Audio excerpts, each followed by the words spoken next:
қыздар, бүгін біздің Құран әліппесі сабағымыздың 4-ші сабағы, иншалла. Бисмилля, біз бастаймыз.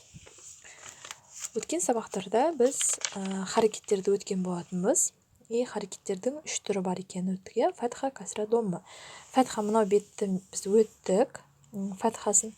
Енді харекеттердің касра және домма түрін өтетін боламыз бүгін.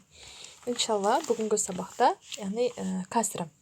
Харекеттің касра түрі ол әріптің мынадай астында тұрса, и дыбысын береді. Оны біз өткен болатынымыз, яғни бірінші әріп оқылады, содан кейін барып жаңағы харекет дыбысы оқылады. Бисмилля.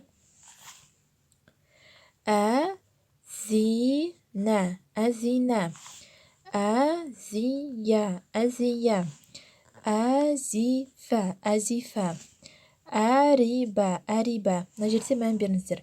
Әзия, сақау зәл, ал мынау кәдімгі з. Әзифа. Жақсы ма? Енді қыздар қараңыздар, мына жерді оқып көрейік. Дә, яғни дәл әрпі, демек дә, яғни д әрпін береді, одан кейін харекет фәтха.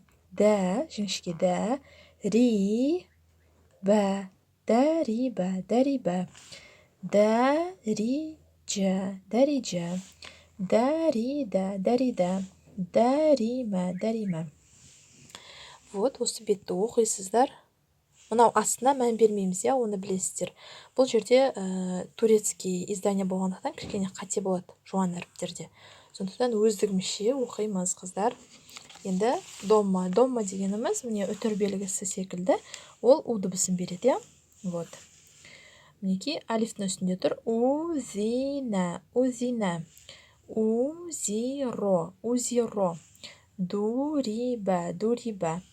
Узиро, узиро. Енді, бисмилля. Әдуба, әдуба. Әрудо, әрудо.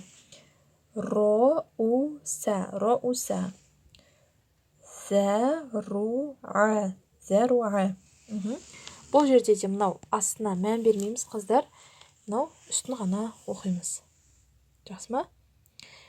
Иншалла, үй жұмысына вот касраны 10 рет и домманы 10 рет оқисыздар.